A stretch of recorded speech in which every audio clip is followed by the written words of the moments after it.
There is a question, is the attitude of Islam to history.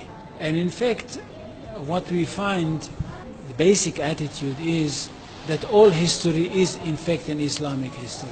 That means that all the major figures of history basically are Muslims. From Adam down to our own time.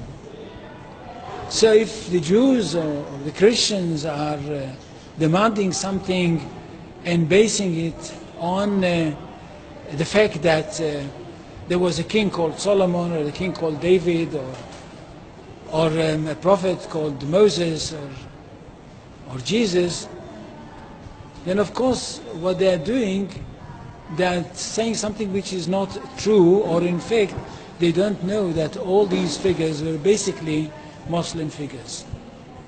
They were, in fact, since the creation of the world there is only one religion, and this is the religion of Islam. So if anybody says, look, there is a place which is connected with Solomon, and that's the place where the Temple of Solomon stood, a true Muslim would tell you, yes, absolutely right, but don't forget that Solomon was a Muslim, and David was a Muslim, and Abraham was a Muslim, and Isaac was a Muslim, and Jesus was a Muslim. And this is what I mean by the Islamization of history. And you can understand that through Islamization of history, you've got Islamization of geography. Anywhere which was connected with these people, or with these prophets, which were all Muslims, becomes a Muslim territory.